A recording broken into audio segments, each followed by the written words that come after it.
I'll switch off my video and start screen. Yes. Yeah, great. And this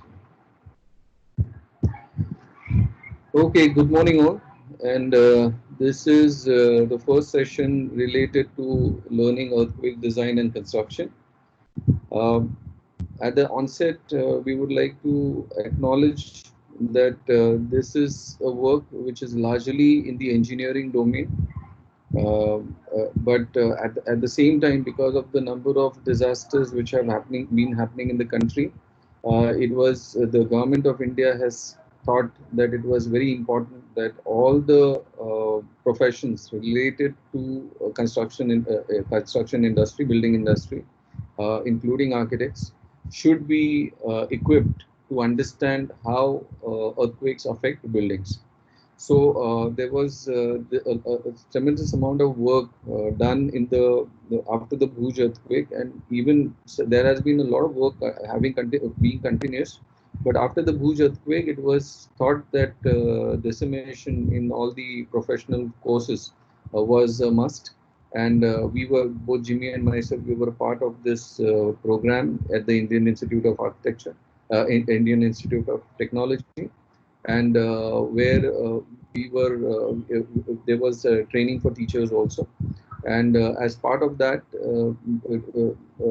Professor CVR Murthy, who was at that time in IIT Kanpur, he had published this 27 tips, 26 tips, which is available both in a detailed format as well as in a compressed format.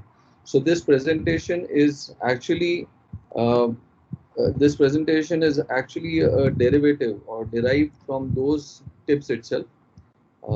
There is Because we thought that by itself as a fundamental course it was adequate, and beyond that, if somebody wants to take up the topic, then there are other literature then. But we thought that this was compressed. Of course, the images and all typically they are structural engineers. So if we ignore those, we don't see it from the architect's lens. The explanation provided in these images and annotations, that is very good. And I think we, of course, we as we go along, we'll discuss what the code says, or what this tips say, and what is possible architecturally, what is our aspiration. So there is a disconnect over there, so we'll discuss about that also. So today's part, I'm going to talk about the fundamentals, what causes earthquake, how do you understand earthquake, how does it reach, how does it affect the buildings, and to the extent that what are the measures that a masonry construction, how does it affect the masonry construction. Tomorrow, maybe Jimmy will take up the session on RCC frame structures, which is the reinforcement, how the reinforcement should be done, even in masonry structures, how the reinforcement can be. The presentation is the same, but we'll start. Yeah. Uh, if you have any questions, just put in chat box. We'll take up after the class. Yeah. So we all know this diagram, but this is just a recapitulation. Over here, of course, this is this is a schematic. But if you look at the inner core, outer core, this is just theoretically and based on certain kind of explorations, non-invasive explorations. We assume, or the scientific community is one with the idea that the core is comprising largely of the ferrous metal, that is molten metal, the iron. So there is abundance amount of iron at its core, which contributes to the magnetic properties. The mantle is something which is in a fluid state. So all your lava and everything comes from the mantle. You don't really have a connect with the inner core and outer core. It is only through the mantle. And the crust, most of the time, it is about, on an average, it is about 20 kilometers. Yeah. So if you imagine the dia of the earth, and if you imagine the earth's crust, it's a very thin layer. of the crust. Sometimes this 20 kilometers is just an average, but sometimes it can be lesser, sometimes it can be a little more. But on an average, it is 20 kilometers, which is as good as the Mariana Trench itself. Mariana Trench itself is about 20. It's it's three times Mount Everest, so it is about 20 kilometers. So that is about roughly the thickness of the crust. But below the Mariana Trench, obviously there would be some other layer also. So over there, the Earth crust must be dipping down. But having said that, now if you understand how thin the crust is related to the Earth's surface, you'll also realize that the Earth's surface is not as stable as we imagine it to be, because when we see mountains and we see a lot of stability, but it is constantly moving. Okay, we don't register it because of various reasons, but there is a constant movement of the Earth. Okay, and there are these convective currents in the mantle itself which are constantly causing the Earth's crust to move. So you have to imagine that the Earth's surface is like a layer slipping on a fluid portion. Yeah. Now, this again you must be aware of from your school knowledge. These are the plates, tectonic plates. These are larger, major tectonic plates. Within these tectonic plates, there are minor tectonic plates also. So, what are these major tectonic plates? You have Eurasian plate, which is so northern portion comprises of the Eurasian plate and the North American plate, which are the two broad plates that you have. The middle portion comprises of the African plate, Indo-Australian plate, and the Pacific plate. Yeah, of course, there are some other plates, but just below North America, between the Pacific plate and the South American plate, there are two more plates over there. And between Pacific plate and Eurasian plate, there is one pocket over there. And the southern portion is the Antarctica plate. Of course, the image is slightly distorted because it's opened up a version of the map. So the Antarctica plate doesn't look as large as it's not as large as it appears over here. Yeah. So next, what causes an earthquake? And so we have already seen that there is a constant movement, but its impact on the surface can be understood in these three ways. On the left side, you have three ways.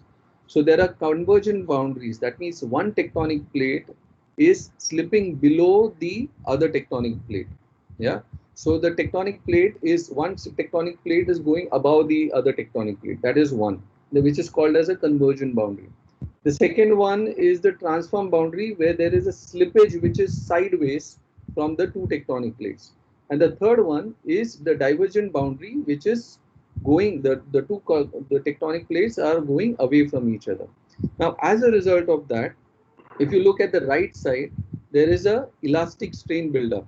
So, transform boundary, for example, will give you stage 3, which gives you the slip is in the stage. So this example is for the transform boundary. So if you imagine that there are two plates, which is first at the stage A, as the and if you look related with the transform boundaries, so as the plates move sideways, there is this elastic nature of the tectonic plates, which at a certain point it is going to snap back to its original place. So which is going to cause a slip. This slip is what is recorded as a sudden jerk, and that gives rise to the earthquake. So that is in the elastic rebound theory. So in the elastic rebound theory, there is a constant. So as the energy builds up, and when the slip happens, you have the earthquake. I hope this is clear. And the elastic stress also, there is a constant buildup, and then suddenly the stress drips down, and wherever it dips down, the earthquake is happening. Then, based on that, there are kinds of faults. Okay, so you have dip slip faults. So when the tectonic plates are going above one another, it is a dip slip fault. And if the tectonic plates are moving sideways, then they are strike slip faults. Yeah. Then ways, if there is a what you have seen is if there is a slip form. Now slip doesn't, though the image shows that it is as if it is on the surface and all, that slip can happen anywhere inside the earth's this. So it will happen maybe 20 kilometers below the earth's surface or wherever inside the earth's surface. So the earthquake or the slip is happening way below, but because that slip is happening, there is a lot of energy which is released. Okay. When that energy release, that energy needs to dissipate, it needs to come out on the surface and dissipate. Yeah. So that is when you have the earthquake reaching either to the nearest, that is called the epicenter, nearest surface perpendicular, or it can reach the affected building directly. Okay. So the manner in which this energy manages to reach the point of interest is what we will study, we will understand today. Okay. Now, before we get into that understanding, let's understand how do these waves, the energy waves, travel through the Earth's surface. So there are four ways, the energy dissipates or travels in four ways. The first one is a P way, which is like a spring. So when you pull and push a spring, okay, that compression and expansion, that is called the P wave. Okay. Then if you have this like a snake, it goes from from one side to the other, it is constantly moves on the sideways on the surface of the on the surface, it's called a S wave, it's like a snake wave. Okay. Then there is a rally wave which goes like ocean. So they go on the surface of the ocean. You have these waves moving, rippling. They go. So it is not the sideways, but it is up and down wave. And the rally waves are the one where you are there is a rotating elliptical kind of a thing. So the energy goes, it goes like a love wave, but then it comes back. There is a rotating kind of a movement. Okay. So these are the four different ways in which the energy is going to move from the place where the earthquake has occurred to the surface, as well as it is going to remain on the surface, travel along the surface, and reach the point of the interest or point of affected area. Now, how is these vibrations recorded? It is recorded by means of a seismograph. The fundamentals of the seismograph can be understood by this diagram. It is the very primitively, it is just a support. There is a magnet which doesn't allow the other disturbing movements from affecting the pendulum.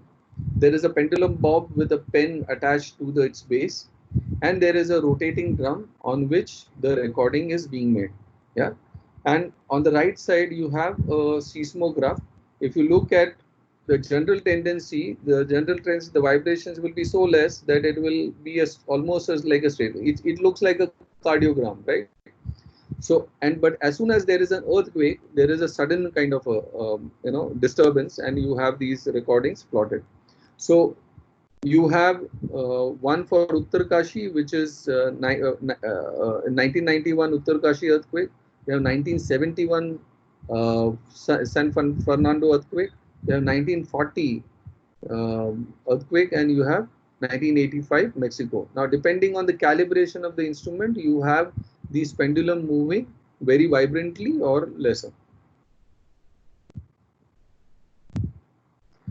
Now, it is very important to understand two concepts. One is magnitude and intensity. Why? Because in the newspaper, you will always come across people using these terminologies, particularly who are not very well informed. If it is poorly reported article, then there is always a mix up between magnitude and intensity. So somebody will say intensity of so much, somebody will say magnitude of so much.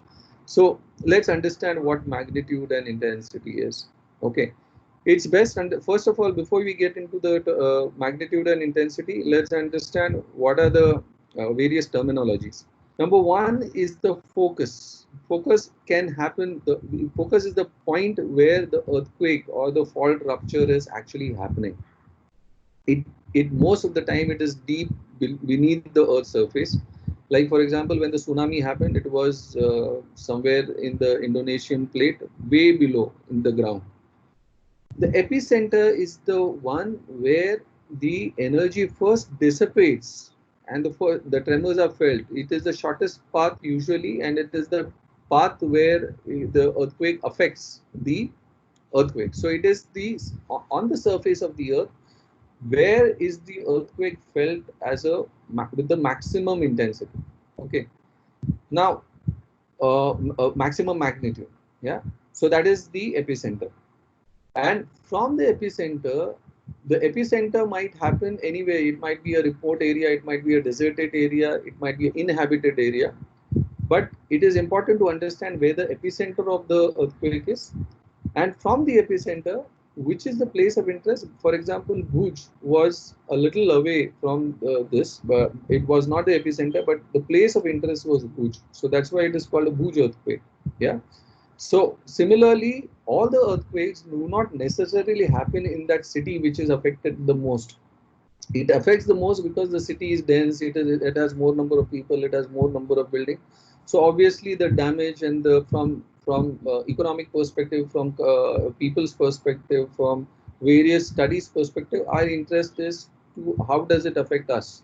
So that's the reason why the place of interest matters, and the epicentral distance of that place of interest to the epicenter, that matters. So let's look at how the epicenter, the magnitude and intensity work. So if you take the example of a bulb and the reading distance, okay. So the watt 100 watt is the, you can equate it with the magnitude. So at the epicenter, what is the magnitude with which the earthquake has come? Okay, whether it is a 8 and higher. So these are Richter scales. So 8 and higher, or this. So what is the magnitude with which? But from there, depending on the epicentral distance, the intensity which will be felt will be lesser and lesser. So as you go away from the epicenter, your intensity which is felt is lesser and lesser. So if the place of interest is nearer to the epicenter, it will feel maximum. The intensity will be high. If the place is away from the epicenter, the intensity will be low. So if you look at this table, it's a very important table. Let's spend some time on this. There are, if you just observe, generally magnitude of 8 and higher is considered to be a great earthquake. Okay, a great earthquake, if you look at on an average in the past 100 years, a great earthquake of magnitude 8 and higher happens once in a year. Okay, across the world, somewhere in the world you will have an earthquake which is having this magnitude of 8 and higher. Now it depends whether it is in the remote area, it is in the forest. So that's the reason many a times we might not get the news about it. But as soon as it hits a place like Tokyo, or it hits a place like a city and all, then the news is flooded. The second group is a major earthquake, which is in between 7 to 7.9. Okay, which happens almost, there are 18 earthquakes happening on an average annually. Okay, then 6 to 6.9, which are considered strong earthquakes, they happen almost 120 earthquakes happening on an average in a year, which means that one earthquake in 3 days is happening of the intensity of strong earthquakes, which can be considered strong earthquakes. A moderate earthquake is one which is 5 to 5.9, okay, which happens 800. That means in a day you are having at least two moderate earthquakes all across the world. A light earthquake is the intensity of magnitude of 4 to 4.9. They are 6,200. Minor earthquakes are 3 to 3.9, 49,000. Very minor earthquakes is lesser than 3, which happens almost 1,000 earthquakes a day, or 8,000 below intensity 1 to 2. It happens 8,000 a day. What it means is there are earthquakes happening even as we are sitting over here.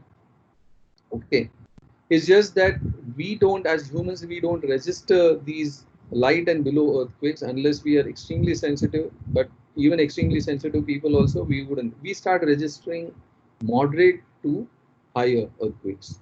Otherwise, in our regular kind of this movement, we do not register light and very minor earthquakes. Yeah, that does not mean that these vibrations and these earthquakes or these shifts are not happening. Yeah.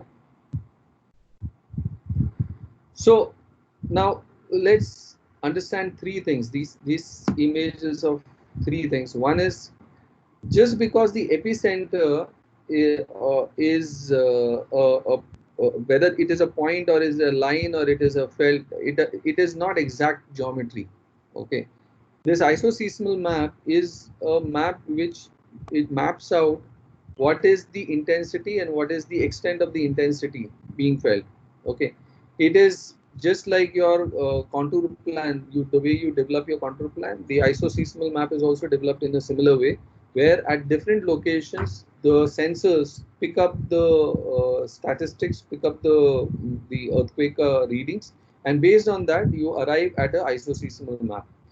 Now, the isoseismal map, that's why it is not a perfect concentric circle. It is more or less a elliptical, or it can be concentric depending on the Earth's crust.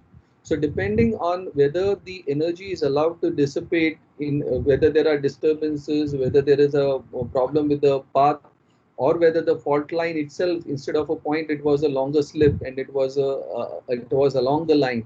Depending on all those factors, your isoseismal maps will be different. But by and large, it will be concentric. Yeah. So in this earthquake, you have the intensity, so depend whichever magnitude, the intensity is closest at the epicenter, and as you go away from the epicenter, the intensity reduces. Now let's understand how the intensity, what is the unit of intensity, how is it understood. Okay, and intensity can be understood by this table 3, which is, it is a peak ground acceleration, PGA. Now depending, if you are saying that the intensity was 10, okay, what does that mean? It means that now peak ground acceleration is measured in the unit gravity, G. Okay, now if the intensity, if the table shows that the intensity 10 is more than 0.6 gravity, what does that mean? It means that, if at least just to imagine for our sake, if your weight is say about 60 or 70 kgs, okay, the it means that a body of 60% of your weight, that is 70 kg, 60% of that weight is 42 kgs. A 42 kg person is coming sideways and hitting you. Okay, so imagine the impact that it has. Okay, so intensity 10 is no joke. It's any object, if you are shaken with that kind of intensity, you're not going to be able to stand on your feet, you're going to fall down. Okay, intensity 10 is 50%, 52 to 55% of your own weight. Okay, that is 0.5 to 0.55 g. Okay, intensity 8 is 0.25 to zero point 0.3. Intensity 7 is 0.1 to 0.15. 6 is 0.06 to 0.07, and 5 is also 0.03 to 0.04. Now, when you say 5, intensity 5, it still is 0.03, which is about 3%, which means that if my weight is 7 and 3% of that is say around 2.1 kg, a 2.1 kg object coming and hitting me from the side, I am going to feel something. Yeah. So that is one. So that is the I hope you have understood the difference between magnitude and intensity. Now let's look at a example where a description of shaking of intensity 8 is given. Okay, and what is its impact on the ground? When a intensity 8, it's just to demonstrate. There similar thing can be talked about for 9 and 10 also, but we are just taking an example.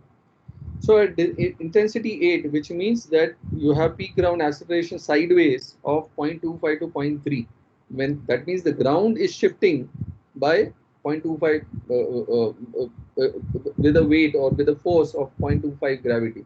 Okay, that is 30% of your weight. There is fright and panic. Also, persons driving motor cars are disturbed.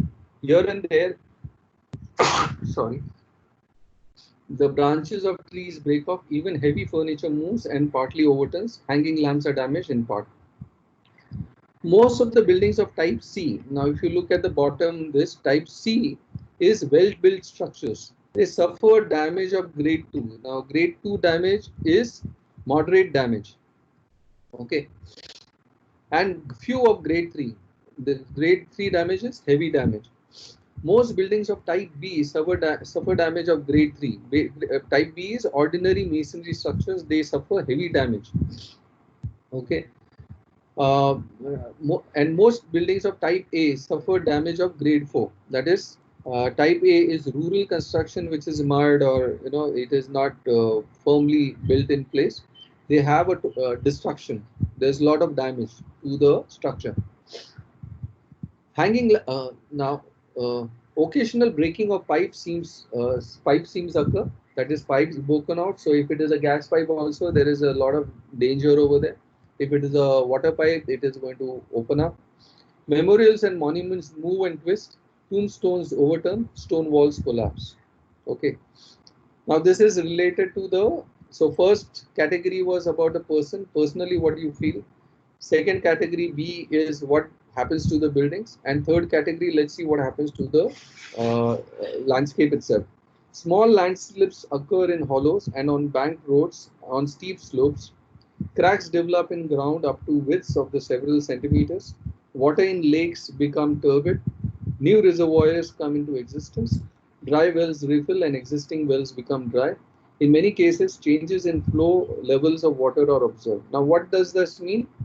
It means that if an intensity of earthquake 8 happens, it might lead to, in the long run, it might lead to complete, denial of water resource for a community or for a place. Which means that in the past, many places, they have been completely deserted because after the earthquake there was no water available. Okay, so historically we see many examples like that. Now, let's understand what happens, what are the seismic zones in India. So there are, as we said, we had earlier looked at the major tectonic plates. Now we'll look at the minor tectonic plates within the Indo-Australian plate. Now, and particularly related to the Indian the country. So in the Indian context, you have largely the Himalayan plate, which is in between the Indo-Australian and the Eurasian plate. So the Himalayan region is, that it is an active mountain. It still is rising. The plate is still moving above the Eurasian plate. So that's why it is, the Himalayas are the fold mountains. They are not volcanic in nature. Then you have the Indo-Gangetic plates, which is between the Himalayas and the rest of the peninsular India. So you have Indo-Gangetic plain. Then you have Narmada plain, Mahanadi plain, and Godavari plain. And in between all these plains, you have these faults. Okay. Now, if you look at the right side diagram, you will realize that many of these are happening. Of course, there are many of the earthquakes of major intensities happening in Himalayas, which is very well understood because it is active kind of a fault. But if you look at the other earthquakes, you in the Narmada itself, you have three earthquakes of the magnitude 7 and higher. Okay. just below the Narmada plain, between the Narmada and the Godavari plain. The Godavari plain itself will show there is one, okay, but there is no correlation between the others. Like there is the Koina earthquake, which is, we'll come to that, but there are others which are not necessarily along the fault line. So it does not mean that the earthquakes will happen at the fault lines alone. The earthquakes may happen in the middle of a tectonic plate also. Okay, so there was till 70s there was this notion that and we'll come to that. There was this notion that the earthquakes will happen with the most vulnerable areas, but that myth has been debunked. Earthquake can happen anywhere. So let's look at what the damage is and what is its correlation between. So what are the factors which are important for understanding the devastation or damage? In this particular case, the table talks about the deaths. So it doesn't talk about the property damage per se. If it was about property damage, it would have been a different chart. But this we are talking about only the deaths, which is the most critical. So even when we talk about the dilapidated structures and all, from conservation perspective also, if I want to save a building and if it is a dilapidated and people are not able to afford to conserve it, the court, in spite of it being a heritage, whatever grade structure, the court will ensure, or the rule of land will ensure that the place is not habited and it is first made safe, or it is pulled down to prevent the damage, to prevent the the it from affecting or threatening the life. So the right, or the life, and life, it comes first, and this table is talking about what is the kind of devastation in terms of life. So the record is right from 1819 to 2004. Now, if you look at uh, June 1819, uh, the the time is mentioned, the place is mentioned, magnitude is mentioned, intensity is mentioned, death is mentioned. Okay, it was considered, Kutch earthquake was considered to be a major earthquake. It had a magnitude of 8.3. The deaths were 1500. I won't go into all those, but let's look at the one which are closer to us. Let's look at the intensity of 10. Okay, you have an earthquake happening in Coimbatore with the intensity of 10, but the deaths were nil. Okay, at the same time, you have an intensity in Quetta, which is of intensity of 10, though the magnitude was 7.6. Coimbatore, the magnitude was 6. The Quetta earthquake was magnitude of 7.6, but still it killed 30,000 people. Okay, so just to drive the point that it is just by saying that magnitude is more or intensity is more, you will be scared. There is no reason to be scared or afraid.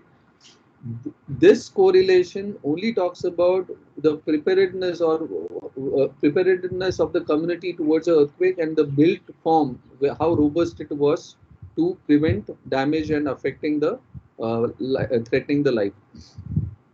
At the same time, if you look at the Koina earthquake, okay, it is one of the earthquakes which rewrote many earthquake norms in India. Okay, yet the magnitude was only 6.5. The intensity, of course, was 8, but it was not as high as 10. The cause of death was 200. Okay. Whereas Kangra earthquake, the intensity was 10 and the death was 19,000. And still, Koina was able to rewrite the earthquake kind of general understanding of earthquake. It was noticed very much. Okay. Then you look at the Bhuj earthquake. Okay, the magnitude was 7.7, but because the proximity of Bhuj was very close to the epicenter, the intensity was 10, and the deaths were maximum. Okay, now also important is the time at which these earthquakes happen. If you look at Latur earthquake, the Killari earthquake, the intensity was 9, the magnitude was only 6.4, but the deaths were almost 8,000. Okay, now this was because the first of all, it happened in the middle of the night. Okay, 4 o'clock in the morning when everybody was sleeping. Okay, and second was also because the built form was a rubble masonry construction without a heavy mortar. The built form was not suitable so the built form, the walls collapsed on sleeping people, and that's where maximum. Same happened with the Bhuj earthquake also. So as I said, before Koina earthquake happened in 1967. So after Koina, so till 1970, the left hand side, it was believed that there is something called zone 1, which is white portions, which they, till that point of time they felt that in these places the earthquakes will not take place. Then Koina earthquake happened in this white portion, in zone 1 portion, and that is when the entire codes were rewritten and a new the Indian seismic zone map was created, which eliminated zone 1 completely. So there is no place on the country where they can guaranteedly or across the world where they can guaranteedly say that the earthquake is not going to happen. Okay, it is just that the probability of earthquake happening is higher in the red zones, okay, and minimal in the blue zones. Okay, so this is revision as per 2002. Now, even within that, this is a larger map. Of course, each city has its own kind of an investigation and understanding based on the local seismographs and all. And there is a detailed kind of sensitivity and understanding of what the seismic zone would be. Now, how does the should I take a break and take a few questions because we are getting into the buildings now? I'll just.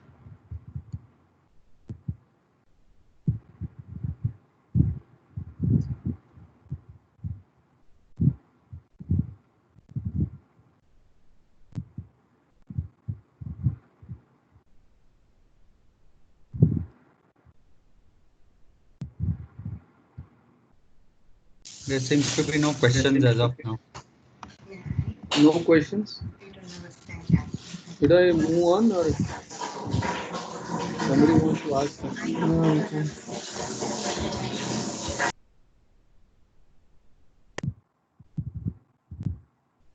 Okay, I'll continue then. Now, can you see my screen? Yeah. Yes. Okay. So let's talk about when the earthquake wave or the energy reaches the building, what happens to the building?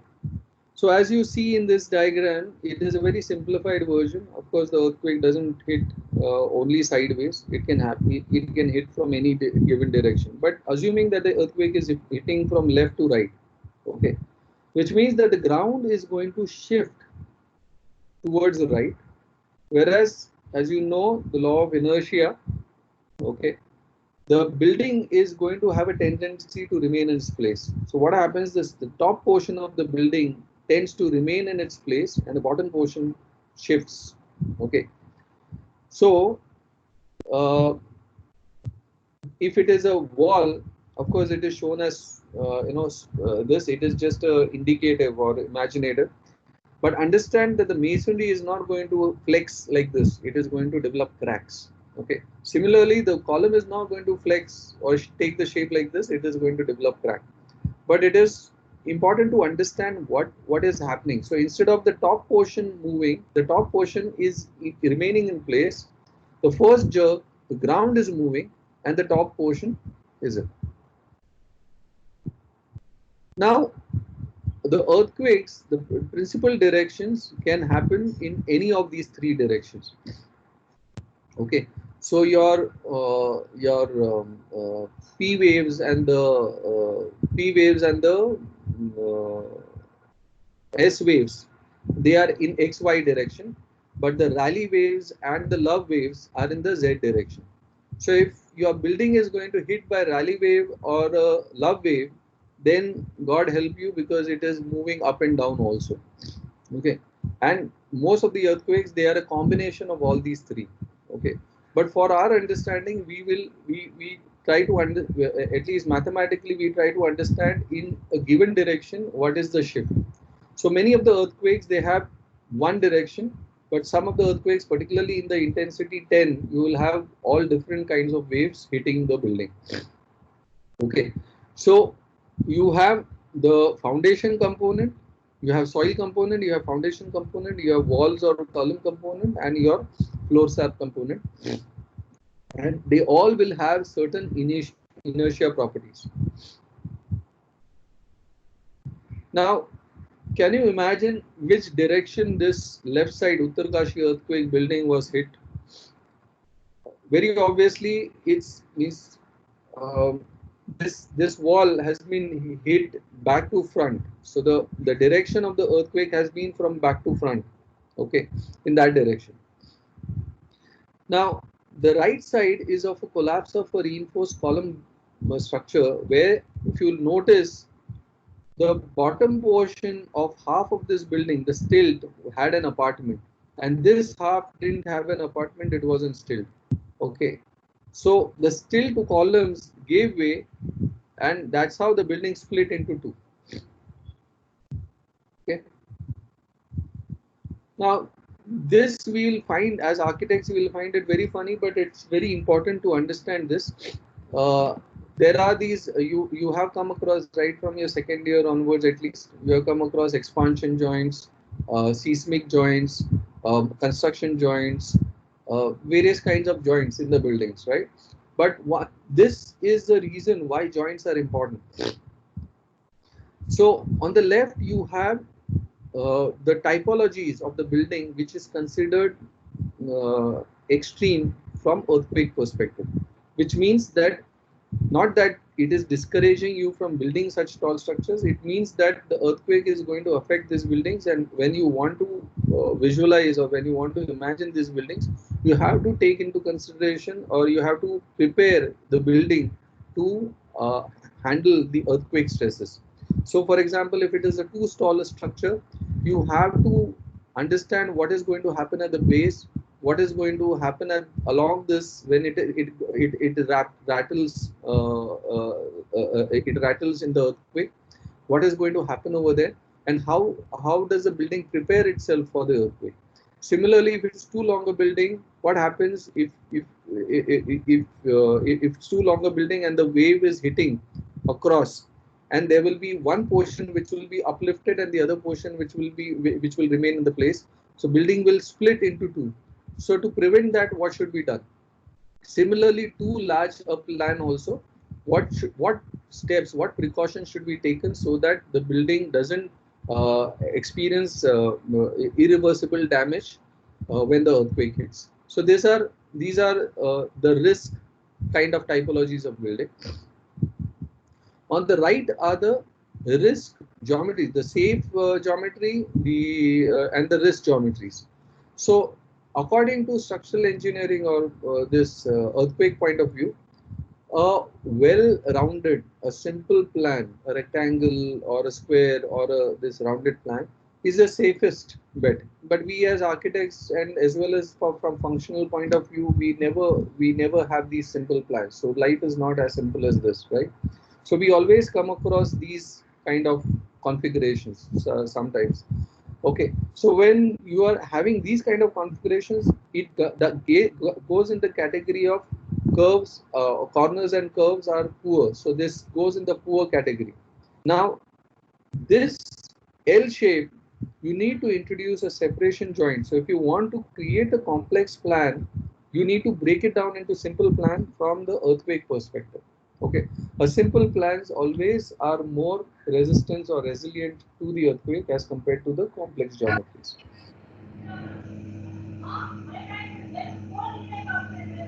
Somebody wants to ask?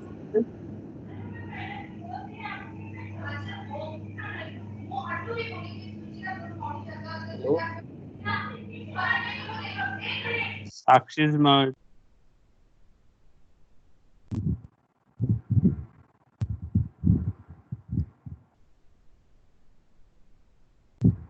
Okay. Now, how architectural features affect buildings during earthquake? So you have these podium, or you have these setbacks, or you have these cantilevers. Okay, these are going to have impact. They are not going to behave very uniformly. For example, this large base, this top portion is going to vibrate at a much higher frequency as compared to the bottom, and at the junction of this you're going to have vulnerability. So you need to be very careful about how these junctions are designed. Similarly, when you have setbacks, this portion, this part of the building is going to behave differently as compared to this. And again, you will have a overturn. So there might be a crack or upturn over here. So the building might fail over here. Similarly, in cantilever also, this junction is where the vulnerability will occur. And not only that, you will also have vulnerability when you are talking about stills. So when you are having stills, the the columns, the bottom portion is the weakest, or when you have an unusually tall story, then also it poses a problem. Okay, or if you have the slopy ground, so in the slopy ground again the whole building might slip off. Hanging or floating columns also, there is vulnerability which is introduced as shown in this circles, by these circles. Or you have discontinuing structural members. So for example, in this you have a reinforced concrete wall which is not continuous till the ground. So that also creates a problem. So there is a sudden deviation in the load transfer path. So anywhere where there is a sudden deviation in the load transfer path along the height, it is going to lead to the poor performance of the building. So that doesn't stop architects from designing those these sudden deviations, because we like these sudden deviations and sudden jerks.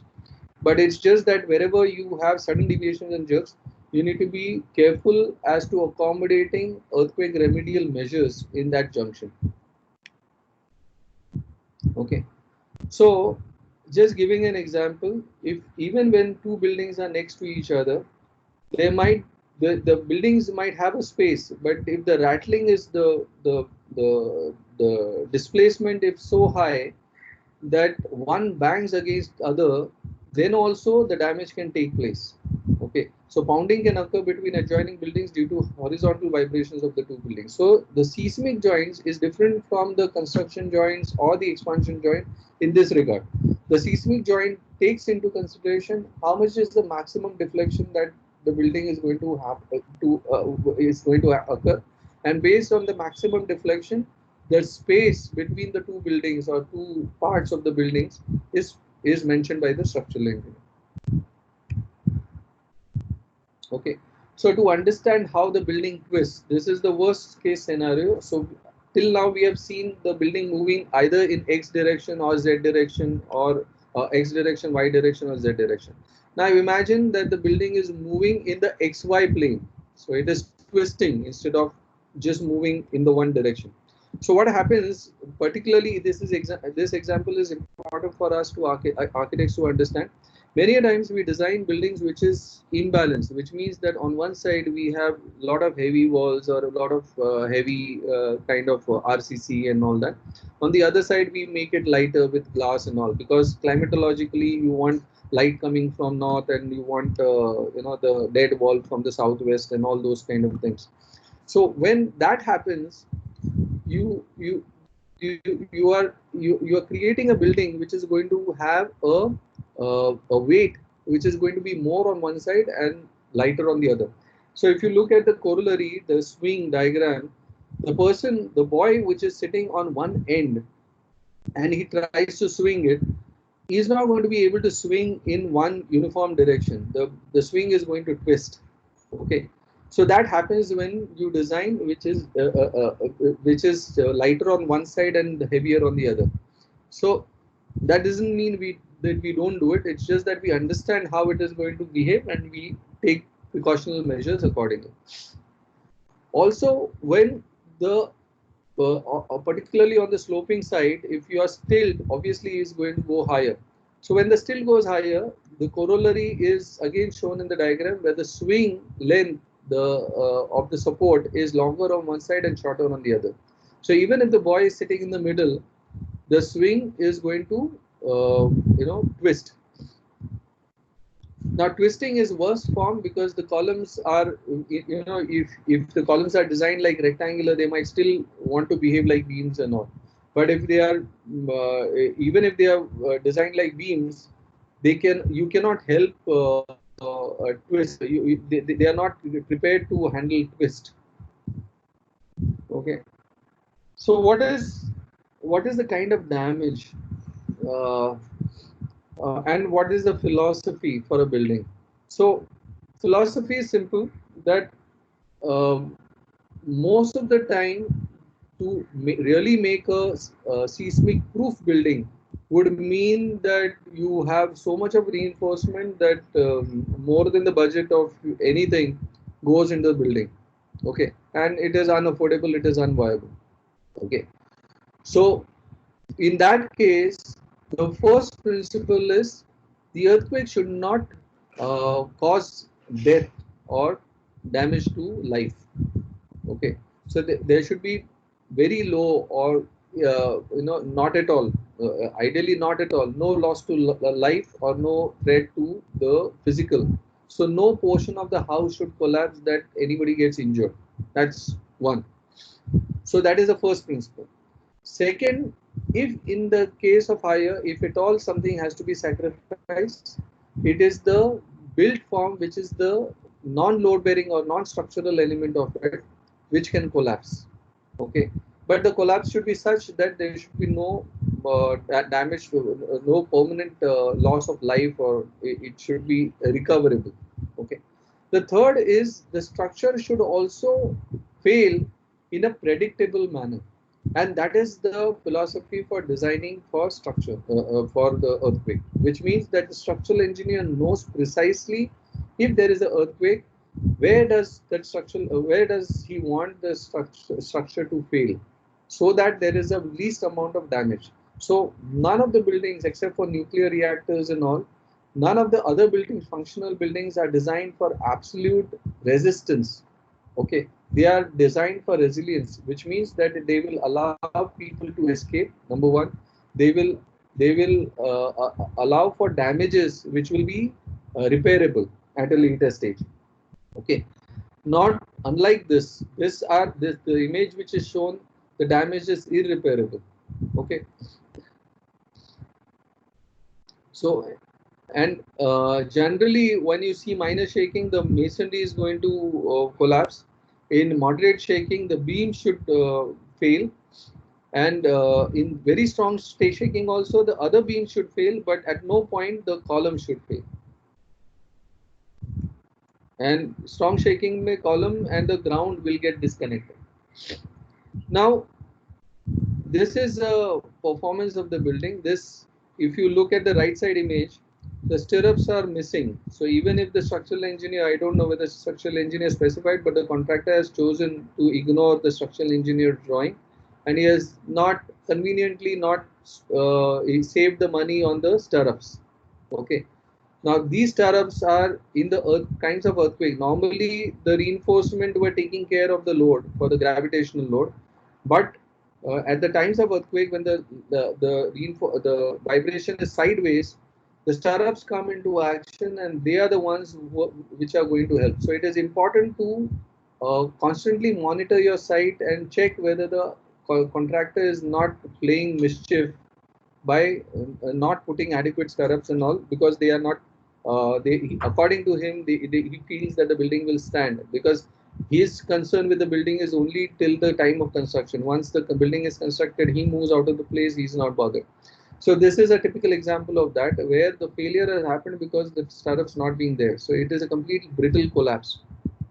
Okay, so uh, the ductile and the sorry, this is a brittle failure, the ductile failure, where the ductility, that means the columns and the beams and the walls also, because they were not ductile enough, they were not flexible enough, they have collapsed. And the bottom portion, it has a complete failure where there is a brittle collapse. So the buildings in short, the structural engineers always would want to improve the ductile performance of the building and eliminate the brittle collapse.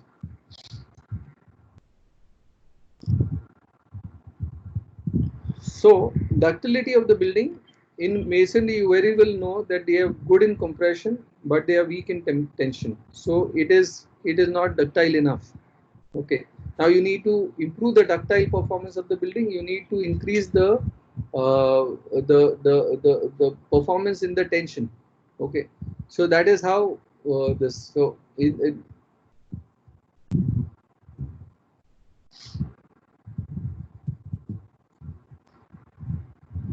now this is another principle which helps into deciding whether when you are designing a ductile building. Now this architects are all constantly in opposition with the structural engineers because they want architects based on the developers lobbies kind of demands. They're constantly in the quest of making the columns thinner and thinner. This is the right side, which is what the architect wants. You want more openings and you want thinner columns. Okay, but from structural and earthquake point of view, if the failure happens in this, it is the columns which are going to fail first because they are thinner. When the columns fail, there is a complete collapse of the building, which is a brittle failure. Okay. Whereas in the left side building, if the failure happens, the beams are going to fail first. The columns are going to fail. And if the beams also fail, it will be a localized failure. It will not lead to complete failure. So the first principle in RCC construction is the beam must be the weakest link and not the column. Okay.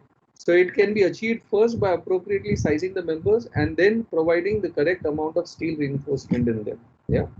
So the design wise also, the beam should not be just because you want a certain kind of a thing. You don't make the column as strong as the beam, okay, or beam stronger than the column. You always design the beam with the prediction that you want the failure to happen in a certain way. Okay. Now let's understand flexibility of building in terms of two this parameters which are very important to understand. One is time and displacement. Okay, so there is a roof displacement and there is a time lag for the vibrations to happen. So if you look at the pendulum, inverted pendulum, the time required for the oscillation for the pendulum to go back to its original position, that is the time required for this oscillation to happen. So one complete pendulum movement is this. So this t remains constant. It is only the frequency, the displacement which changes. Okay, so this is a imagination of a house when it is pulled from one side. Okay, it is just reverse. Obviously you can't move the ground. That's why this demonstration is about pulling the roof. So the flexibility of the building is measured in terms of its how much time and how much displacement it has at the top of the building. Okay, so some of the examples or some of the tolerable limits of these structures or expected limits of this structure, and based on which the material and all these behavior also will understand the predictability. A single story house has a time this uh, the flexibility or in terms of time, the time required for the oscillation to be 0.05 seconds, half a second. Okay, a low-rise building which is ground plus 7 or 8 would have a 0.4 second oscillation. So it is the first single story is a fraction. That's also one of the reasons why when the earthquakes happen, a person living on the ground floor or a single story apartment, a ground floor of a house, it does not feel the earthquake as much as a person staying on the fourth or seventh floor. Okay. So because the oscillation, the displacement is higher and the time required also you register that the building has moved between that. A 15-story building is a 1 second. Okay. So 1 second is enough for you to understand the building has moved. A reinforced concrete chimney, it has 2 seconds and the elevated water tank has 4 seconds. 4 seconds is you can actually see the elevator water tank swaying. Okay. A large gravity dam has zero point 0.8 seconds and a suspension bridge has 6 seconds. Okay. So these are the natural periods of different kinds, typologies of buildings. And within this typology, as long as the building is able to perform well within these limits, the building codes most of the time, and of course it depends on the zone that you are in and all that.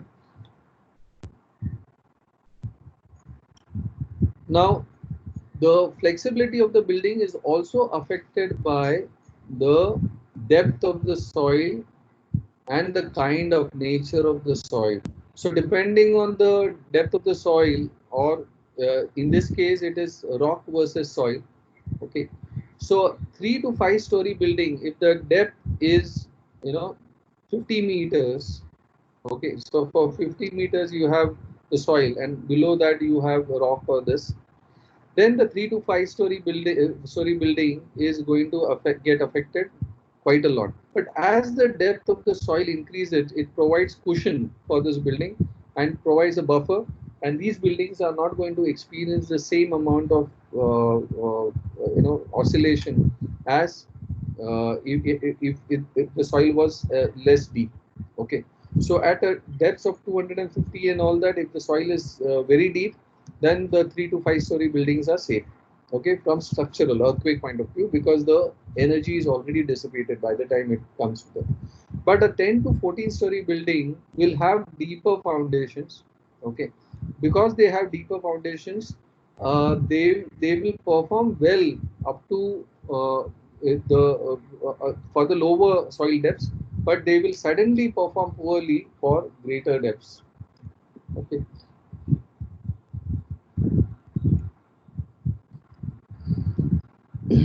Now this is a repetition of your earlier diagram. So the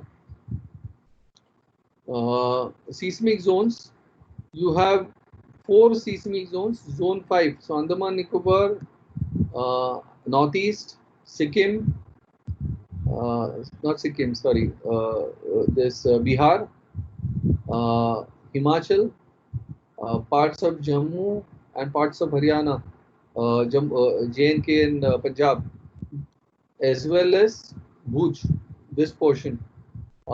These are zone 5. Orange is the one which is zone 4. So most of the Himalayas are either in zone 5 or zone 4. Okay. Most of these, the Kutch, Ran of Kutch is in zone 5 or zone 4. Nearer to Bombay, the Koina area, just south, is zone 4. Most of the coastal areas, as well as the Narmada plain, or the Satpuras, they are zone 4. Okay, Gangetic plains majority is zone 4, and the Kaveri Delta, this is zone 4, and the remaining, sorry, these are all zone 3. I'm sorry, all these are zone 3, and the blue ones are zone 2. So to summarize, 60% of India's land mass is either in zone 3, 4, or 5, which is high risk. Uh, just a sec, let me see the time. 12:12.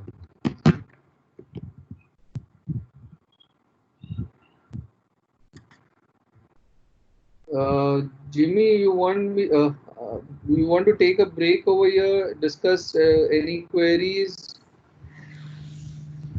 Yeah, it is getting a little heavy. That depends upon. Yeah. Yeah.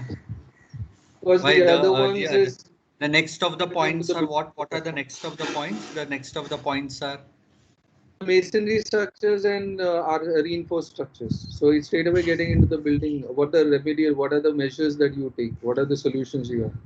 yeah. Let's ask if there. Let's initiate a discussion. I think open the chat list and we can call out and ask specific things like how we did yesterday. Yeah, there are no chat. There are no questions in the chat box Yeah, we'll have to open. from. Yeah, prompt people. We have people are around, so the 85 people around. So let's talk to them. Yeah, great. So I'll start with Hingu.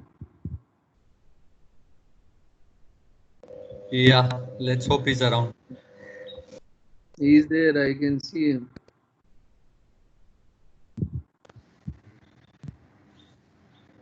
Manthan. Yes. Oh, hello. Yeah, he's there. You're right. You were late. Yeah. Sorry. You were late to join. Yeah, I joined at 11:10. Uh, anyway, so you attended the full class lecture. Any questions that you have? Mm, No, no questions. Did you attend? Yeah, I Okay. attended. Uh, Anybody who wants to, how many of you feel, because this is just a, these two sessions are going to be just an introduction. It is just the fundamental basic. There are lot, there is a lot in terms of the advanced kind of engineering or even designing. There are various fields which are related to this, like disaster management, post earthquake or post disaster architecture. So there are so many different avenues which is available as architects, for which understanding these concepts is very important. Okay, so not only in terms of sending your building for approval, whether it is in zone 5 and how the building responds, but even in terms of how the building, the disaster mitigation measures, how it is prepared for that. For that also this field is very important. Okay, for example, the most recent has been the Uttarkashi earthquake. Okay, so in the Uttarkashi earthquake, the kind of devastation that you would have come across in the newspapers and all. So there is, and also in terms of the nuclear reactors, the decisions of all these nuclear reactors and all, what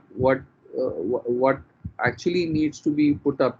Even in Japan, in spite of it being such an advanced kind of thing, you still had a nuclear reactor failure due to the earthquake.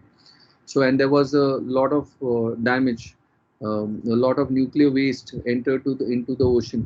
Okay, so uh, across the world, earthquakes or disasters have led to further kind of complications in already fragile kind of ecosystems.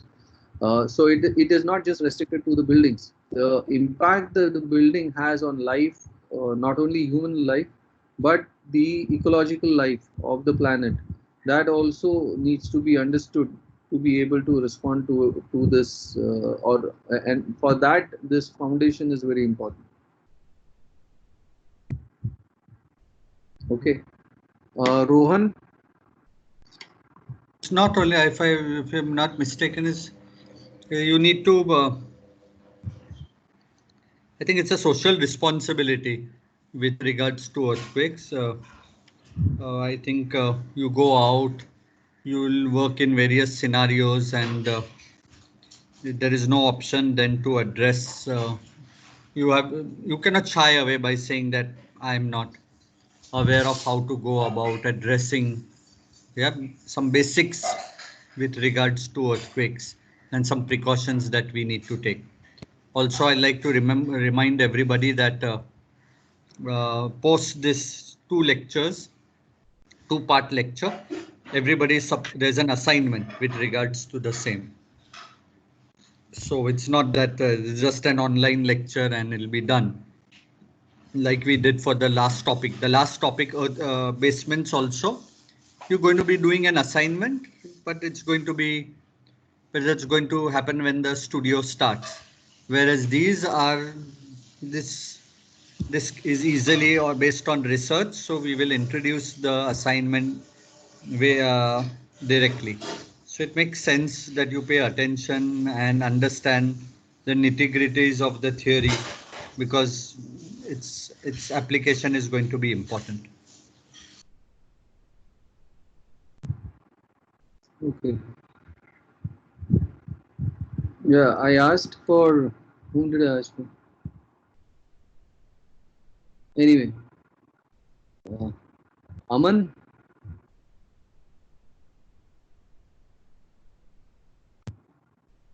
Aman Savla.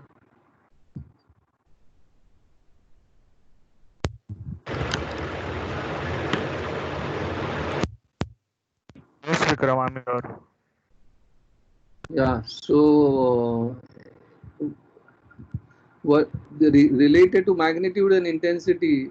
Is there any question, No, Vikram. Aman? No, no, Vikram.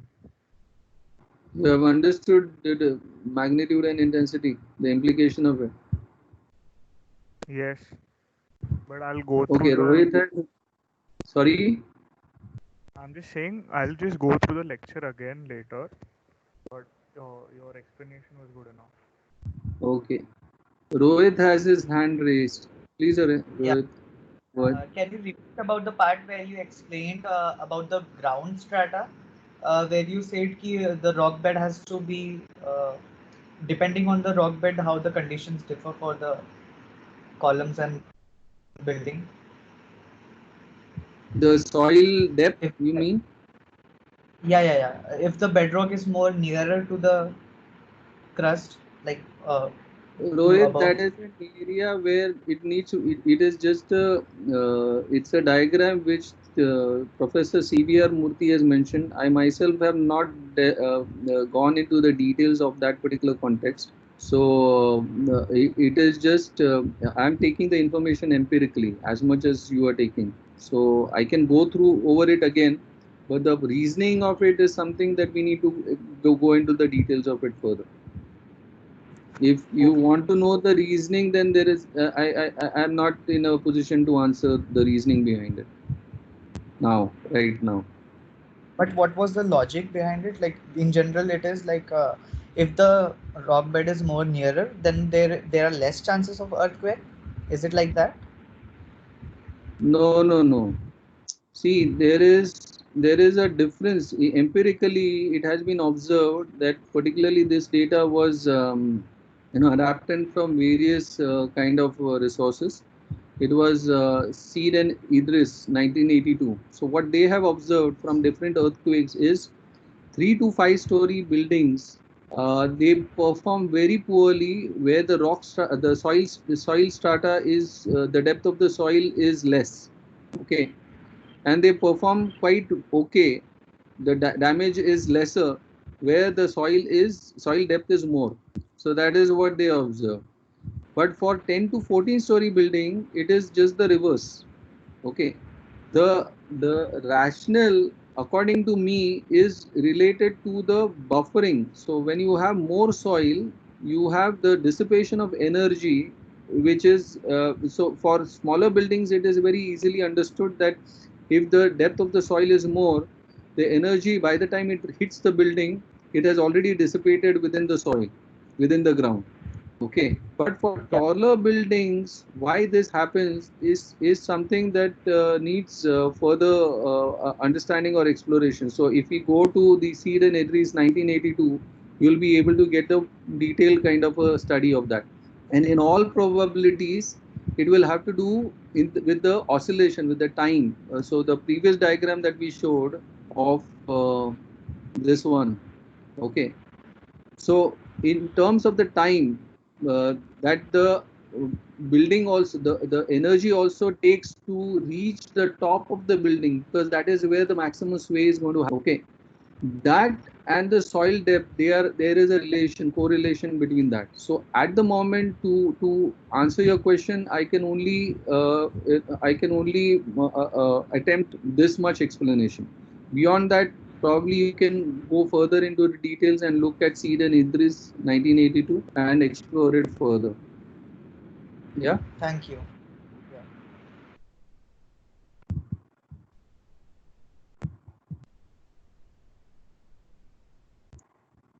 uh, Rohit, any further questions? Your hand is still raised. It's some technical problem. It's not going down. Okay. Okay, Yash, Doria. Yes, Vikram. Yeah. So, what's your reaction? What you want to give your reactions to today's session? Whether you have understood, whether it was, whether you No, are going to. I've Hello. understood most of it. So, what are you looking forward to? Are you looking forward to understanding more about it, or what is it? Yeah, so more about the structural part, like the building. Okay, what needs to be done? What needs to be done? So The like right. solutions. Basically, I just want to ask everybody whether the problem is understood. The gravity of the problem is internalized. That's my fundamental question to everybody. So if you can react to that, whenever I pick up any person, if you can react to that, whether you have understood that the earthquake is no mean thing, it by itself it is not going to cause damage, but because it's just an energy, but the energy is so powerful that it is going to move the land, it is going to move buildings, it is going to move so many different things around you, that those things, those masses, those built masses, or those ground, or those trees, or those anything that is going to fall on people, or that is going to cause damage. So basically, this is about to understand what earthquake is, and how it reaches the building, and what happens in the building. Okay, once you have understood what happens to the building, then we can talk about the solution. So this today's session was understanding the problem. Okay, so I hope, and whenever I pick somebody, I just want you to react to whether you have understood the problem very well or not. Okay, and if there are some doubts that you have about any specific kind of a specific topic, for example, like Rohit pointed out that issue. The other issue is about displacement and time. So whether that, how does that relate? Why is so? There are so many questions which should come to your mind while seeing the presentation. Yeah. Okay. Vishakha.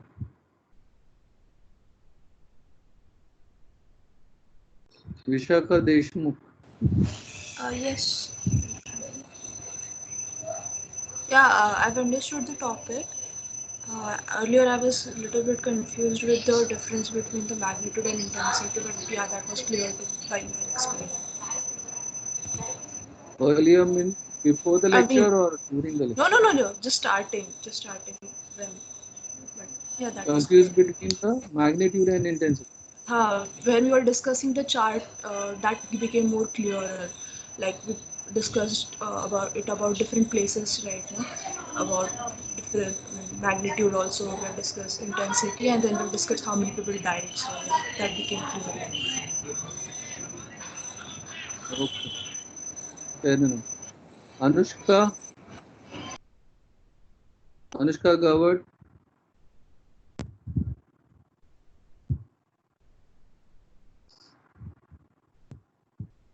Anushka and Shraddha. I think even Shraddha you should ask for if she's around. Shraddha Guge. Shraddha Guge.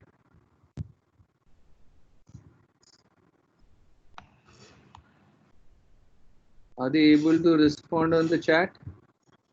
Acha. Shraddha, you are not able to. Okay, mic nahi hai. You want to react? Anushka, also if you can react on the chat, if you are not, Anushka if you don't Gawad. have access to mic covered. Okay. So uh, both of you have understood this today's session.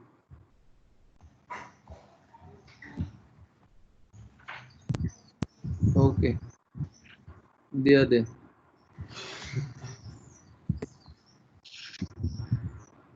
Okay, I think I think Vikram, you can Jimmy, continue. It's a you good want to break. add something?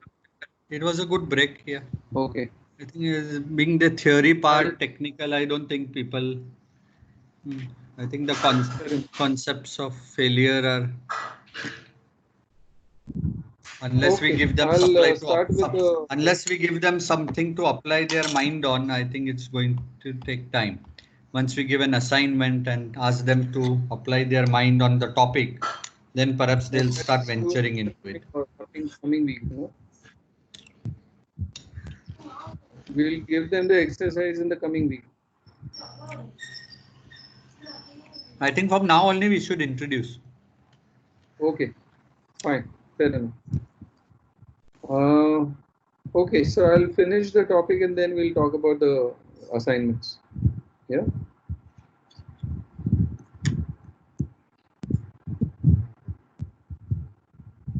Okay. Uh, so coming to masonry houses. Generally, masonry houses, you have, if you, the left hand side diagram talks about if the earthquake direction is as shown in the plane. So your wall A is going to be resistant because it has enough depth and it is not going to fall. The what is going to fall is wall B. So based on this diagram, if I go back to this image, you can very well understand in which direction the earthquake was, the left side, right? Uttarkashi earthquake. So at least in this portion nearer to the house, how did the earthquake travel? How did the waves of the earthquake travel? That can be very easily understood from this image, right? So coming back to this, what needs to be done is to prevent the collapse of wall B, you need to transfer the energy or transfer the stresses of wall B to wall A by introducing these ties. So the corners become very important. So whether they are done in the piers or whether there is a reinforcement, there are wooden kind of reinforcements or steel reinforcements or concrete with steel. So whatever that is, these corners need to be tied up. Now these toothed masonry or the L-shaped double bars, they are going to transfer the stresses of point B to A, and that A is going to resist the collapse of the B. So though B is in the middle portion, it is still deflecting. It will not lead to a permanent collapse. Yeah. So that is one.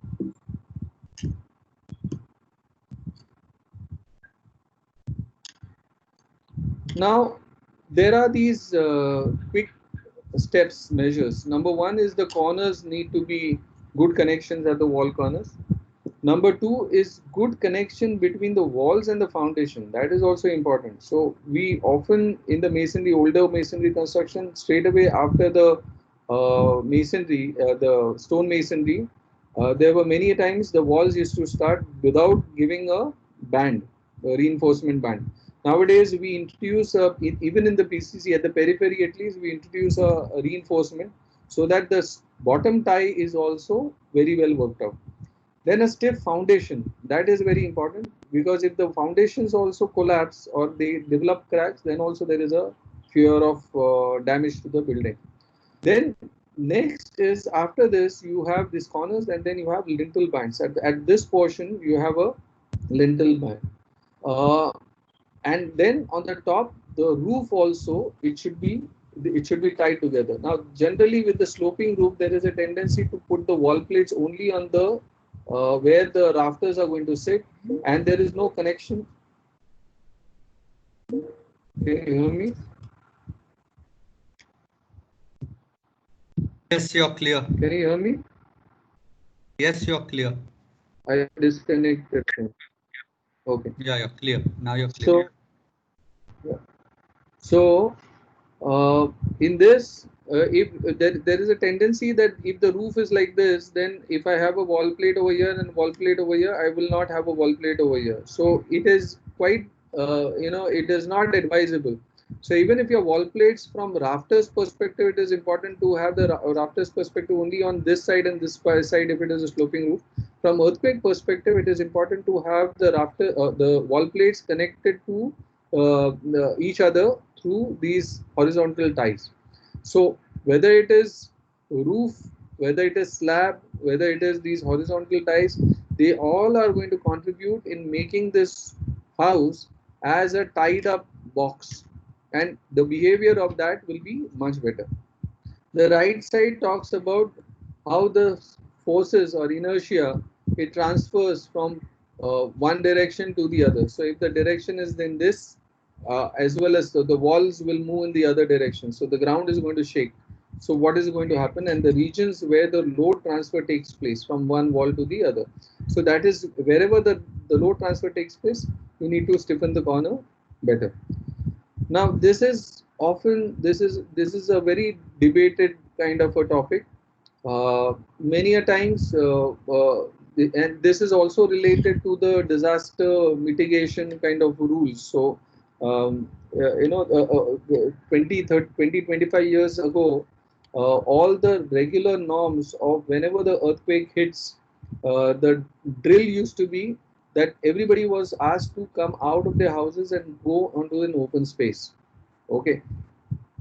Now, over a period of time, there is a realization that if the building, particularly most of the building, the RCC structure is differently structured as compared to the rest of the house. Okay, it's transfer of stresses and all. There is always a problem. Okay, so if it is a this kind of a house, the the inertia mass of this house is going to be different. So maximum damages and maximum deaths happened in the staircase when people were trying to escape. Okay, so that led to so it was important for people to escape and come out into the open space. So there, the recommendation which this volume gives is there should be a gap. There should be a seismic joint between the RCC structure. Also, the RCC structure should be not in masonry; it should be in RCC. The staircase should be in RCC as compared to masonry.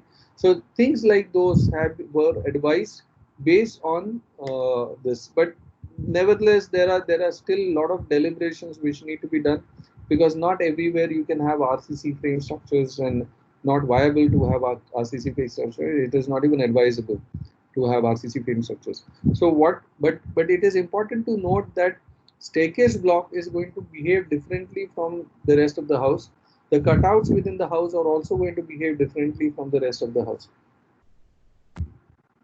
Okay. So these are example where there was no horizontal band, and what happened. Okay, this is related to Latur earthquake. So the whole roof has come down. There is no horizontal band. The walls above the openings have also collapsed, and at the bottom you have a very like random rubble masonry also, which has survived just because there was a horizontal band. It's very simple kind of measures. They go a long way in sustaining the building. So maybe some of you might feel that this horizontal band doesn't look fine and good and all that, but this is what is protecting and saving the building from collapse. Yeah. So please understand that even if you want to hide these bands, you have to acknowledge that these bands are important. You just cannot,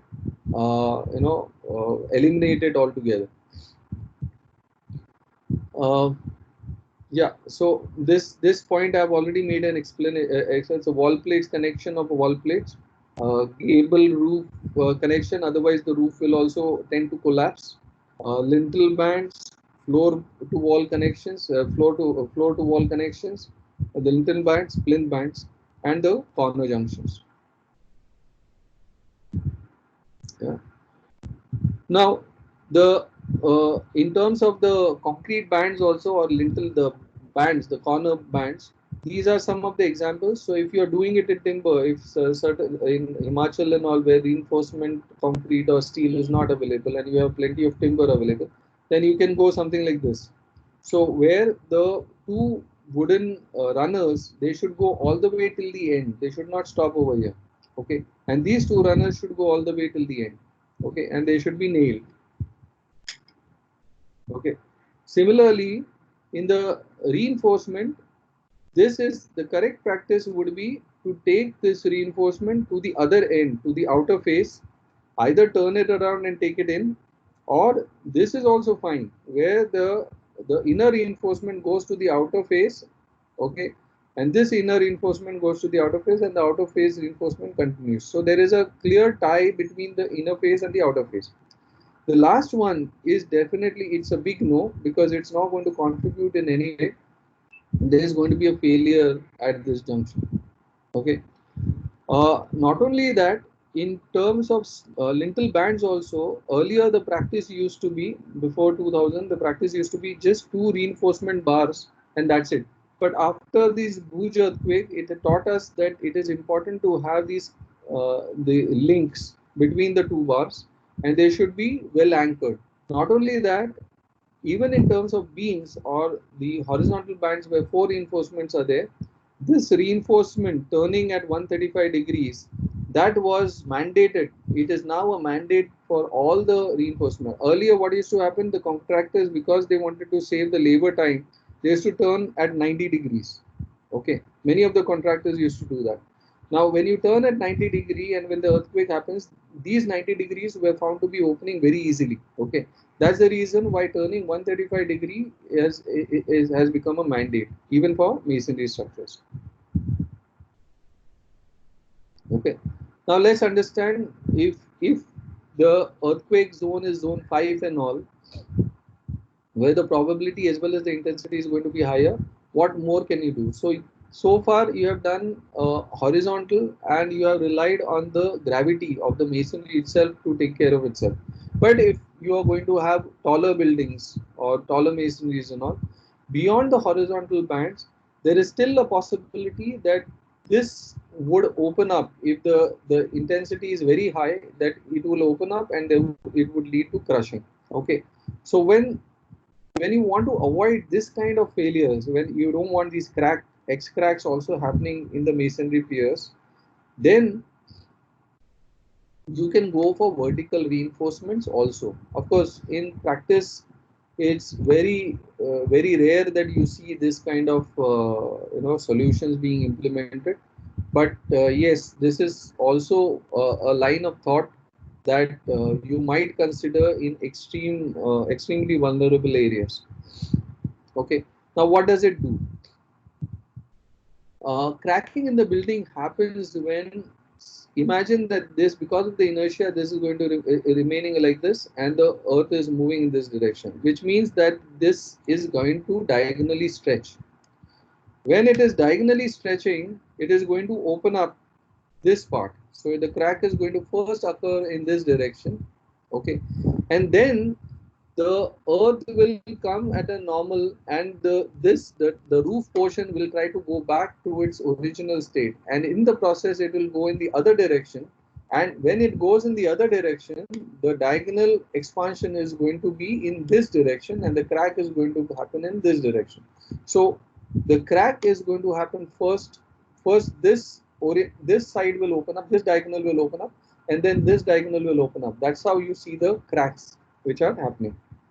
Okay, so to prevent that, if I have a flexibility, if I have vertical as well as horizontal reinforcement, I'm stiffening, not only stiffening, but I'm making this joint very flexible, and which will prevent the cracks from opening up. Okay. So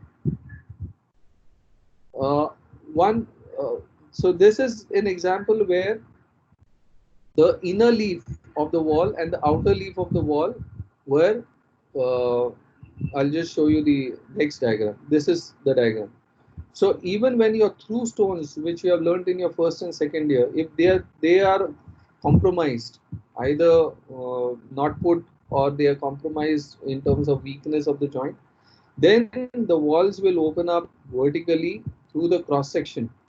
When that happens, you will have damage like this. So you see the inner leaf which is intact, the outer wall which has collapsed. Okay. Similarly over here also, it is the junction is unconnected. This junction is unconnected, and that's the reason why the wall has collapsed. Even this, though it has stayed in place, but if you look at this junction, the lintel is at lower and this lintel is at the top. So there is no connect. So this is also this should be avoided. Okay. Not only that, even the horizontal band over here, there is a joint over here which is causing a vulnerability. Okay, so if you look at, this is a section, wall section, and this is in plan. So in plan, it is not enough to just show it in wall section. Even in the plan, you need to have through stones so that the inner leaf and the outer leaf is connected. Yeah. So this is where the maximum force is concentrated on the lowermost floor. So maximum damage is going to happen on the lowermost floor, and as it goes higher, the intensity is going to be felt lesser. Okay, so all the failures happen at the ground floor first. So that's the reason why your stilt uh, becomes very vulnerable to the earthquakes if it's not designed well. Okay. Uh, I think this we are entering the realm of RCC. I'll stop over here, Jimmy. Okay, I'll stop over here.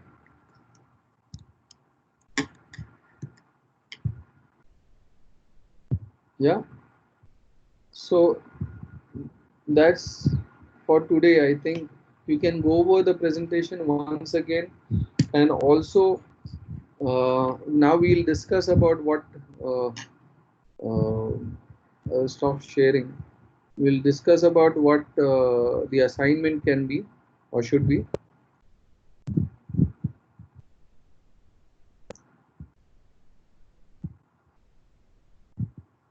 Yeah, we don't have the points written down for the assignment. At least we can introduce it today, and next time perhaps we can. These are about half the points covered, Vikram, till date. Except for RCC, most of the points are covered. Also, so there are more points. Yeah, yeah. There are, these are 17. We have till 26. Okay. Okay. So if you want, we can introduce. Otherwise, we can do it next time. Anything of the sort. There is 15 minutes time before we break. Yeah. So I'll, instead of giving the exact kind of thing, I'll just Yeah. start the discussion. Yeah.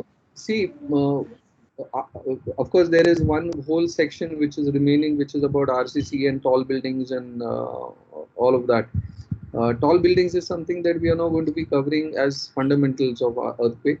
We are just going to give certain kind of measures. So that is going to be last slide. But there is a whole arena of tall buildings and high rises. There is a whole arena of in hospital in ground isolation, basement isolation techniques. There are these. There are various methods or various approaches that you have in creating resilient, earthquake resilient buildings. The first approach obviously is deciding on the shapes, fundamentals of design itself, designing of the form. Okay, but once the form is determined, then there are these isolation techniques also. So instead of allowing the earthquake energy to allow to come to the upper floor, you dampen it at the lower floors itself. So you don't allow these energy to dissipate on the upper floors. So those are isolation techniques. There are tuners, dampers and tuners also, which tune your building or dampen the effect of the of the vibrations, and they absorb those. So there are different kinds of dampers. So there are, all these measures are active measures. Okay, so there is once, if we look at the segment of research, you can once the fundamentals are understood, you can look at what further you can do research on how the earthquakes have impacted the topography or the natural resources. So whether it is Uttarkashi earthquake, how it has devastated the river or this.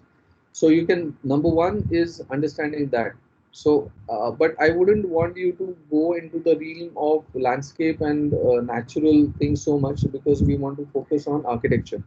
Okay, so but uh, overall impact of an earthquake, how it is understood, how the zoning is done, and what are the different zones and all, that needs to be understood.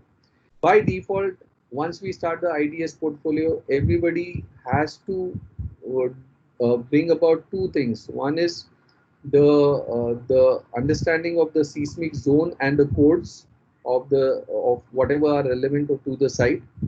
And number two is the wind understanding. So that we'll talk about when we speak about the IDS program. But for now, just want to emphasize that the earthquake is as much a part, understanding of earthquake codes is as much a part of your IDS portfolio as other things. Okay. So uh, you need to understand what are the codes, what are the for zone 5, zone 4, zone 3, zone 5, zone 3. What are the application? What does it mean to the buildings? What does it mean to the structure? Though most of the time it is the structural engineer who advises the architect, but it is important for architects also to understand what does zone 5 mean to the building, what does zone 4 mean to the buildings, what does zone 3 mean to the buildings. Yeah. So these different kind of zones and its relation to the build form, that needs to be understood. Yeah, that's one area. The second area, as I said, is the active isolation techniques or active dissipation techniques. Yeah. The third area could be you could take a case example and compare it with other case example. For example, if you compare the case example of say a Japan earthquake and how in Japan they did certain things which were helpful and how we can learn from them, and you apply it to a Indian case example, and how the Indian case example can be, we can look. So we are not saying you give a proposal, but there are many researches done for India also, and then there are many researches done for foreign country, this also, which is accessible on the net. So the idea is to be able to understand, bring both these understandings together and come up with your own kind of understanding of how, what are the measures and what are the limitations of application of these international kind of practices in Indian condition. Okay, why is it that when so much knowledge is available, why in India we are not applying it? The third is about the disaster mitigation itself. So post earthquake kind of rehabilitation structures. So whether it is design of rehabilitation structures, whether it is the refugee campsites, whether it is availability of means making resources available, whatever that research area is, that is another third area of research. Fourth could be high-rise structures. Fifth could be, as I said, for hospitals and extremely critical kind of areas. What are the active earthquake remedies that can take place? There are so many different fields in this itself. There are so many different research interests within this field itself, which one can choose and one can explore further. So what is expected in these sessions is you choose a topic. So by the time we complete, so next time we'll complete this topic. So by the time we complete this topic, after the topic, we'll pick up students and we'll want you we'll open up a assignment section. We want a topic and a brief note about what exactly, an abstract of what you are intending to research on. Of course, it's all going to be secondary research. There is no primary research going to be. Okay, but secondary research also, there is a way in which you study. You do not copy paste a research, as it is and submit it to us. We are not going to accept that. There is you have to give appropriate credits. You have to give appropriate citations. It should be the ambition should be that it should be publishable kind of a material, maybe internally or wherever. But that is an ambition. Let's see how far we reach towards that ambition. We have about a substantial amount of time before our studio start, so we can very well do this research paper very well. Okay, and the citations, the references, the objectives. So you start with the topic, the abstract, and what is your interest of learning. So what is your objective to study a particular paper or study a few papers, or what is your research interest within this topic? Yeah, that is one. Then you have to outlay the methodology. What are the readings that you have done, and why have you done those readings? how you have, how do you want, how do you, did you gain access to that? All those kind of short description about the methodology, and then you will come up with your actual paper. And the actual paper also, it will conclude. So you will have a very clear conclusion that whether you set, whether what you set out with your assumptions, your hypothesis, whether you have been able to say, whether that hypothesis was proven or disproven, whatever that is, that you need to mention as a conclusion statement. So it is going to be in the format of a proper research paper. uh, of course, we understand that this is the first time probably you would be writing such a paper, so those kind of considerations will be given. But at least what we expect is honesty from your side. You should be completely honest about doing doing the research and writing it in your own words. Okay, please do not copy paste it. If you copy paste it, put it in inverted commas and give the citation accordingly. uh, we are okay with that. But as long as you add your own sentences as to why you are saying, why you are chosen to copy paste that particular statement, a brief outline about that would help. We are not insisting on, at least for your purpose, we are not insisting on a certain international papers and all. They have certain 85%, 75% of original writing. We are not insisting on that. So even 35%, 35 to 40% of your original writing is fine, but it should be there. Okay. Don't give us a paper which is 90% and 80% of copy pasted job and only 10% of your own writing. That doesn't help. Okay. It shows that how lazy you are being. So put uh, appropriate amount of time, invest appropriate amount of time into this, and come up with good research interests. Yeah. Jimmy, you want to add, or Sandhya, you want to add Yeah, on this? I would like someone to summarize the 5 topics that Vikram has stated. Can anybody with a notebook and who has noted down the 5 topics, can they please summarize? Are you all sitting with a notebook, pen? By any chance, anybody has the opportunity to write the 5 heads such that, yes, can anybody tell us the 5 points under which he has asked you all to create an area of interest? It's a very vast topic. The earthquake is a very vast topic. All we are doing is that we are only covering the theory part of it, the introduction and the theory part of it. Further research can be initiated on any of the topics that is there, be it an earthquake. So can anybody summarize? Has anybody written down? Has anybody written down the 5 heads? Yeah, so the Who's first one this? was forum. Forum? Yeah. Sure. Very, very nice of you. Thank you. Please, can you please summarize?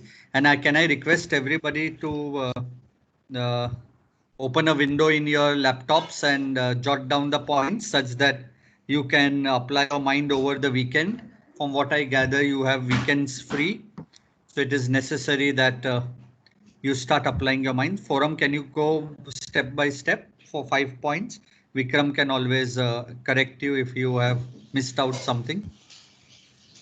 Yeah, so the first one was understanding of earthquake codes and zones according to area and I guess nationality.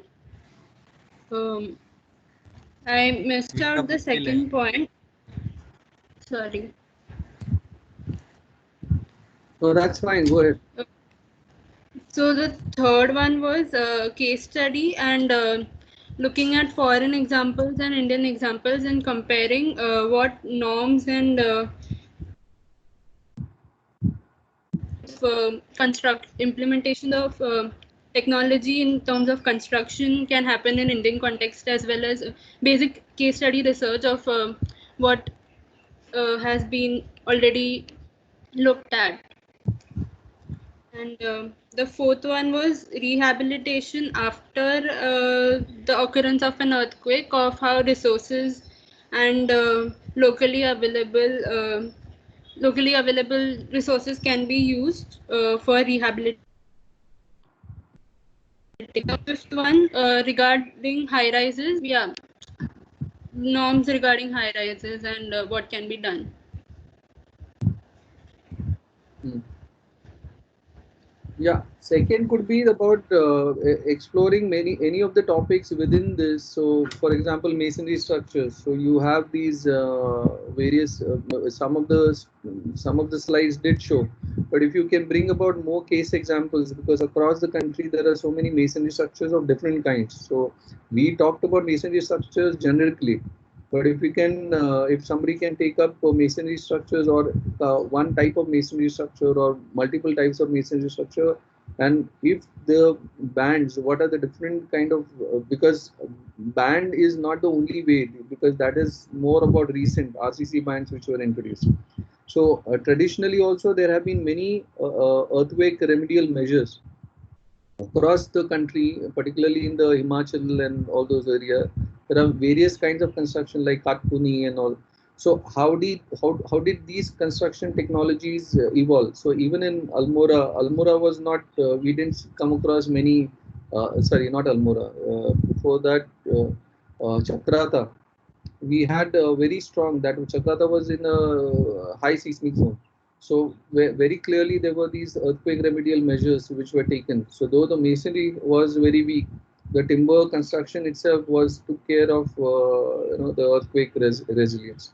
So traditional architecture, earthquake resilience in traditional architecture is another field that somebody can choose. Hope this is clear. Yeah, it's a very relevant topic. The government, forget us as an institution, the government believes that you have to be equipped with this basic understanding of the topic. Be thankful that we are not asking you to cover all topics that come under earthquake. We leaving the option of your area of interest, be it disaster management, be it post relief, be it a particular earthquake case that you have heard of, you've been associated with, certain features, something like that. We are 80 in a batch, so we think can be a lot of variety that can be there, that can afford that can avoid cut copy pasting areas of interest. So I think we should circulate a Google form whereby people can write in their area of interest, and we give you 2 weeks of time. That is the week and the week after that, for which we would expect you to send us an abstract. Uh, Topic of interest, perhaps you can send us by next time, and a brief abstract of what you intend to look at and work with, perhaps 15 days from now. Yeah, this will be an assignment. Please understand. Jimmy, I think abstract and the topic, I think let them give the first draft of the abstract next week itself. Okay, okay, I have no problem. Yeah, but then for that, I think we'll need to Otherwise, send in a Google form. yeah, it will compromise on this idea. It will overlap on the ideas. Let's finish this topic before we wind up. Fine, fine, fine. And then when we'll need to send in something whereby they can write in their names and their topics. Yeah, that And will then do today. perhaps, yeah, I think a simple Google form should help do Yeah, that. yeah. Google or even Microsoft, in this itself, there would be a possibility. In this itself, there will be a possibility. I'll just check. Okay. And yeah, so to take one question, Pranit has asked a question: how the basement will react to the earthquake as basement of two-story building versus basement of high-rise? Will it help a bungalow in strengthening the tie between the superstructure? Generally, unless your foundation is a raft foundation on the surface, which is very rare, your foundation is going to be anchored into the ground. Having said that, just because ground gets anchored because of the basement doesn't mean that it is going to have a positive impact on the in terms of earthquake, because in fact the basement is going to move along with the ground, and it is going to have a certain shear between the basement and the upper floor. So it is important, irrespective of whether you have a basement or a foundation or whatever. It is important to understand the connectivity between the basement or the plinth and the superstructure. So what happens over at that junction is very important, not as much as what you have asked. Okay. Maitreya has asked, is there any minimum thickness for this band? Maitreya, generally also when we put only reinforcement bars, we put two reinforcement bars and we have about 100 to 150 concrete band. So 150 concrete band is what we go for. But 120 to 150 is generally what can be easily achieved by putting two 12 bars and having a tie between the two. Yeah. Yeah, so I'll just take the attendance once again, and I'll stop recording now and we'll call it a day. Jimmy? Yeah, it's post 1. Okay, great.